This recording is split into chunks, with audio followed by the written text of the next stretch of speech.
You have until Friday, the letter said, or the county will begin foreclosure proceedings on your home. Over $42 and a bookkeeping error that wasn't even mine, and somehow it had turned into a legal threat with my house on the line. My name is Rachel Doyle, and 11 months ago I closed on a 3-bedroom rancher on Chestnut Hollow Court in a quiet subdivision called Brookmere Estates. I'd saved for 6 years for that down payment. I remember standing in the empty living room the day I got the keys, sunlight coming through the bay window, and thinking, finally something that's mine. Brookmere Estates looked like the postcard version of suburban life. Manicured lawns, matching mailboxes. A community pool that opened every Memorial Day with a banner and a hot dog stand. And overseeing all of it, from a folding table at the clubhouse every second Tuesday of the month, was Carol Whitfield, president of the Brookmere Homeowners Association for going on 9 years. Carol was the kind of woman who introduced herself by her title. Not, "Hi, I'm Carol," but "I'm Carol Whitfield, HOA president." She drove a white SUV with a magnetic Brookmere Estates decal on the door, like she was patrolling the neighborhood on official business. And in a way, she was. Nothing happened in that subdivision without Carol hearing about it within 24 hours. A trash can left out an hour past pickup. A basketball hoop half a foot too close to the curb. A garage door left open during a dinner party. I didn't think much of her at first. I paid my HOA dues $180 a month due on the 1st through autopay, same as my mortgage. I mowed my lawn on Saturdays. I waved at Carol when she drove past. For the first 10 months, Brookmere Estates was exactly the peaceful, tidy little corner of the world I'd worked so hard to buy into. Then, in March, my bank switched processing systems for a routine software update. And for one single payment cycle, my HOA autopay, the same autopay that had run flawlessly for 10 straight months, posted 4 days late and $8 short due to a rounding discrepancy in the new transfer system. $8. Add in a late processing fee, the HOA's management company tacked on without telling me, and the total came to $42. I didn't even know about it yet. That's the part that still makes my stomach turn when I think back on it. I was at work at my desk, answering emails, completely unaware that a $42 discrepancy had just started a chain of letters that would, within 4 months, threaten to take my home. The first letter arrived on a Wednesday in April. Plain white envelope, Brookmere Estates HOA letterhead, the tone dry and procedural. Please be advised that your account reflects an outstanding balance of $42. Kindly remit payment within 15 days to avoid further action. I remember reading it standing in my driveway, mail in one hand, keys in the other, and thinking, okay, weird but fine, mistakes happen. I called my bank that same afternoon. They confirmed the payment had gone through, just late and short due to the system switch, and they issued documentation showing the resolved transaction. I mailed a check for the $42 2 days later on a Friday with a copy of the bank's letter stapled to it just to be thorough. I thought that was the end of it. I was wrong. 3 weeks later, a second letter came, same letterhead, different tone. Our records do not reflect receipt of payment. Your account now reflects a balance of $67, $0 inclusive of late fees. Failure to resolve this matter within 10 days may result in further collection action, including but not limited to a lien against your property. A lien on my house, over a bookkeeping error that I had already paid and documented. I called the management company's office, the third-party firm Brookmere contracted to handle billing, and spent 40 minutes on hold before reaching someone named Diane, who told me flatly that she didn't see a payment on file and that I should resubmit if I believed there was an error. I asked her to check the mail log. She said mail logs weren't something she had access to. I asked for a supervisor. She said the supervisor was Carol Whitfield. Of course it was. I sent a second check that week, certified mail this time, with tracking and signature confirmation, because some instinct in me had started keeping receipts for everything. I photographed the check before I sealed the envelope. I photographed the tracking number. I didn't know yet why I felt the need to do that. I just did. 6 weeks passed with silence. I actually let myself relax.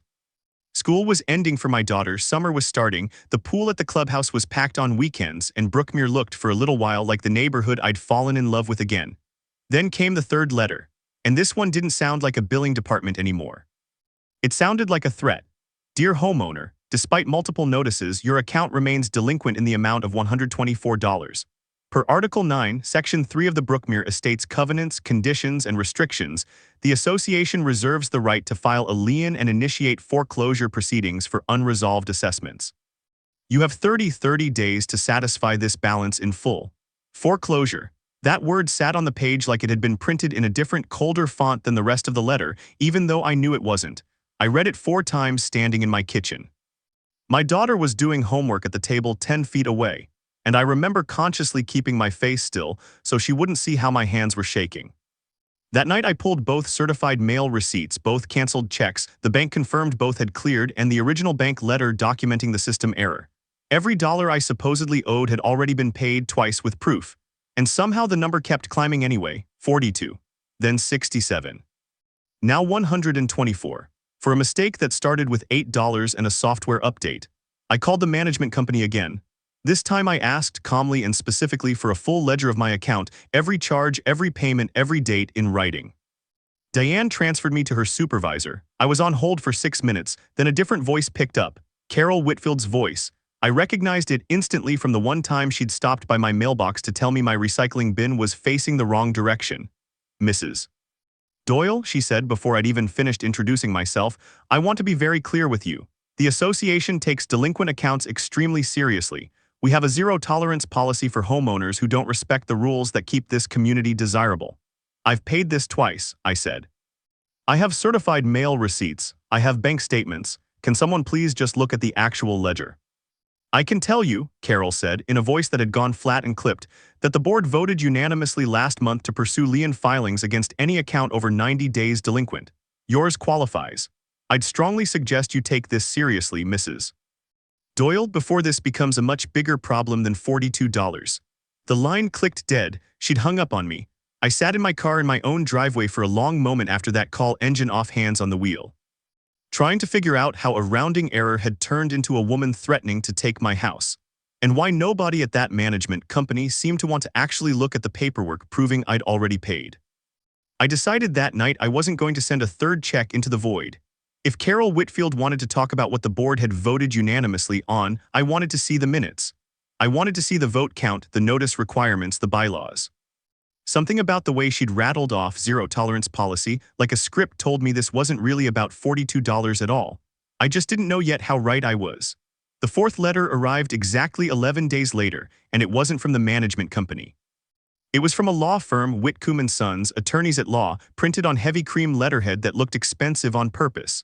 Notice of intent to file lien and initiate foreclosure, the header read in bold capital letters. My hands actually went cold reading it. The letter cited an outstanding balance of $312. 47 attorney's fees had apparently been added directly onto what I owed, and gave me 15 days to pay in full, or the firm would proceed with recording a claim of lien against the property located at 14 Chestnut Hollow Court, with foreclosure to follow per the governing documents. $312 for an $8 rounding error that I had documentation of paying not once but twice. I called my mother that night, mostly because I needed to say the words out loud to someone who loved me before I did anything else. She said the same thing my gut had been saying for weeks. Rachel, get a lawyer today. The next morning, on my lunch break, I sat in my car in the parking garage at work and called 4 real estate attorneys before I found one taking new consultations that week. A woman named Priya Anand who specialized in HOA and property disputes and had a 2-hour opening that Thursday. I nearly cried with relief just booking the appointment. I spent the 3 days before that meeting doing something I probably should have done back in April. I pulled Brookmere Estates governing documents, the CC and RS, the bylaws, the state HOA statute, off the county recorder's website and the state legislature's site, and I read every single word. I am not a lawyer. I run a dental billing office.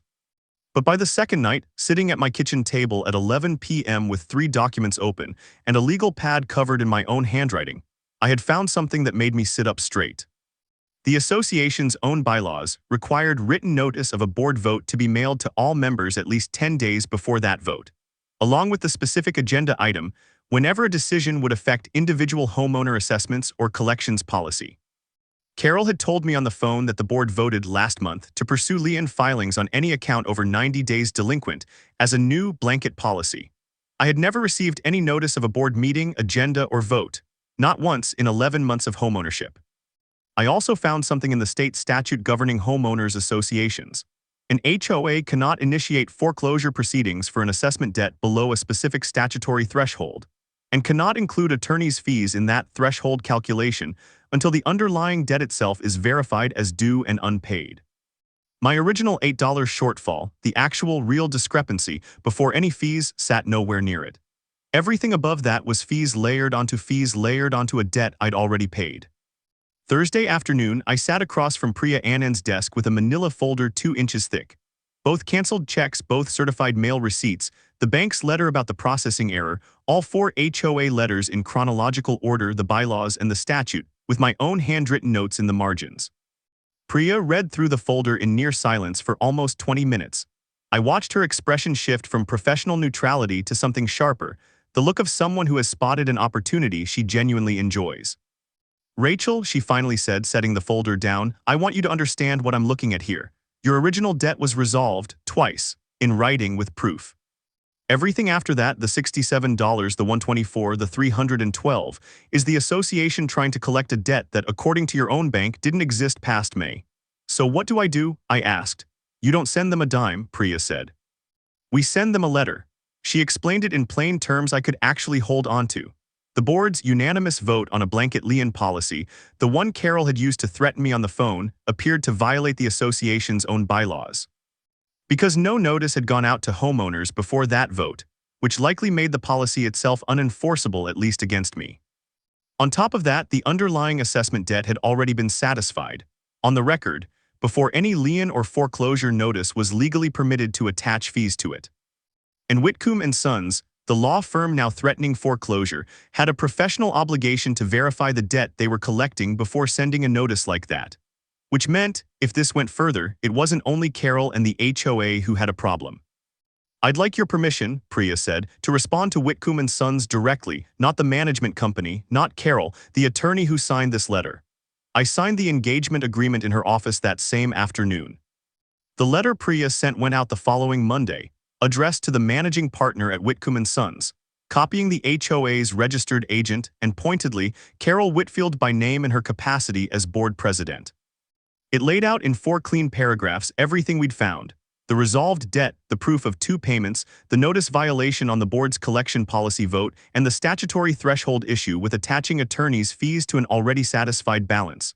It closed with a request for written confirmation within 10 business days that the association would cease all collection activity and formally withdraw the threatened lien, or Priya would file a complaint with the state's Common Interest Community Regulatory Board and pursue a claim for wrongful lien filing and attorney's fees on my behalf. 6 days later, my phone rang from a number I didn't recognize. It was Whitcomb and Sons, not a paralegal this time. The attorney himself, a man named Gregory Whitcomb, sounding noticeably less confident than the letterhead had suggested he'd be. He said carefully that his office was reviewing the matter and had reached out to the association's management company for clarification on the underlying account history. I later found out through Priya exactly what that clarification looked like, because 2 days after that call, I got an email forwarded from someone I never expected to hear from again. Diane, from the management company. My original phone contact, the one who told me mail logs weren't something she had access to, except now her email had a different tone entirely. She wrote that upon further review, the account showed both certified payments as received and logged, and that the delinquency notices had been sent in error due to a data entry issue on our end. She apologized. She said the account balance had been corrected to zero. Corrected to zero, as if $42 had ever at any point since April been anything other than zero. But Priya wasn't done. Because a wrongful lien threat and a bylaw violation don't just evaporate because someone quietly zeroes out a balance and hopes you'll drop it. She wrote back to Gregory Whitcomb, requesting written confirmation on firm letterhead that no lien would be filed, that the debt was fully satisfied, and that the zero-tolerance collections policy Carol had cited to me on the phone would be formally rescinded until the board re-noticed and re-voted it in compliance with the bylaws. That confirmation letter arrived 8 days later. Every single demand met in writing. The Brookmere Estates board meeting that following Tuesday was, according to my next-door neighbor Marisol, who'd started attending meetings after hearing what happened to me, unusually quiet. Carol Whitfield read through the agenda in a monotone, skipped straight past the collections policy update that had been on the printed agenda for weeks, and adjourned the meeting 19 minutes early. Nobody asked her why. I wasn't there. I didn't need to be. I was sitting at my kitchen table with my daughter going over her spelling words when Marisol texted me a photo of the empty collections policy update line on the agenda with 3 words underneath it. She skipped it. 2 weeks after that. A printed notice went out to every household in Brookmere Estates, properly mailed 10 days ahead exactly the way the bylaws required, announcing an open board meeting to formally reconsider the association's assessment collection procedures in light of recent concerns raised by homeowners regarding notice and documentation requirements. No names, it didn't need any. I went to that one. I sat in the 3rd row of folding chairs at the clubhouse, my manila folder in my lap out of habit more than necessity at that point. And I watched Carol Whitfield read a revised collections policy off a printed page in a voice that had lost every bit of the sharpness I remembered from that phone call. When she finished, she looked up, scanned the room, and for 1 second her eyes landed on me. She didn't say my name, she didn't have to.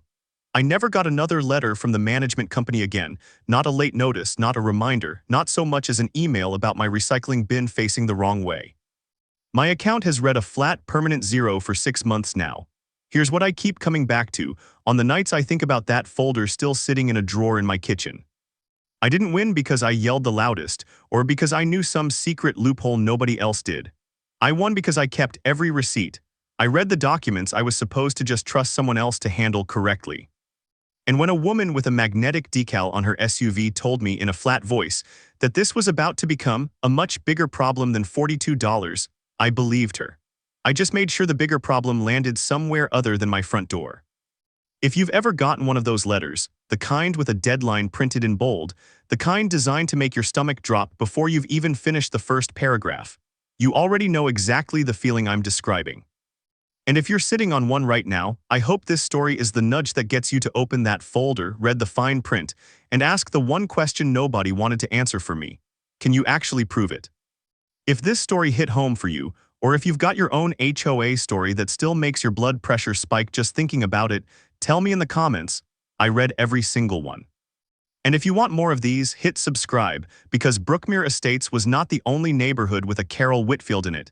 And I've got more folders where this one came from.